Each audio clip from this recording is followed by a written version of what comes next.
సోదరి సహోదరులకు నా యొక్క వందనములు. ఈ ప్రభువు యొక్క పునరుత్థాన దినమును బట్టి మరి ఆనందించుచు పరలోక పట్టణమును గురించి కొన్ని వాక్యములను మనం చదువుకుందాం. ప్రకటన గ్రంథము 21 అధ్యాయములో కొన్ని వాక్యములు 18 నుంచి మనం చదువుకుందాం. ప్రియ స్నేహితులారా, ఆ పట్టణపు ప్రాకారము సూర్యకాంతములతో కట్టబడెను.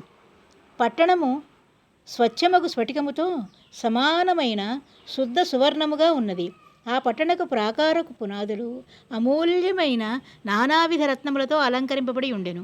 మొదటి పునాది సూర్యకాంతపు రాయి, రెండవది నీలము, మూడవది యమునా రాయి, నాలుగవది పచ్చ, ఐదవది వైఢూర్యము, ఆరవది కెంపు, ఏడవది శుద్ధ సువర్ణరత్నము, ఎనిమిదవది గోమేధికము, తొమ్మిదవది పుష్యరాగము, 10వది సువర్ణజల సునీయము, 11వది పద్మరాగము, 12వది సుగంధము. దాని 12 గుమ్మములు 12 ముత్యములు, ఒక్కొక్క గుమ్మము ఒక్కొక్క ముత్యముతో కట్టబడి ఉన్నది. పట్టణపు రాజవీధి శుద్ధ సువర్ణమయమై స్వచ్ఛమైన స్ఫటికమును పోలి ఉన్నది. దానిలో ఏ దేవాలయమును నాకు కనబడలేదు. సర్వాధికారి అయిన దేవుడకు ప్రభువును గొర్రెపిల్లయు దానికి దేవాలయమై ఉన్నారు.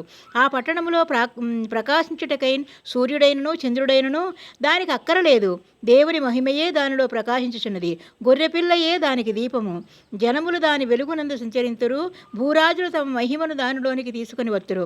అక్కడ రాత్రి లేనందున దాని గుమ్మములు పగటివేళ ఏమాత్రమును వేయబడవు. జనములు తన మహిమను ఘనతను దానిలోనికి తీసుకొని వచ్చెదరు.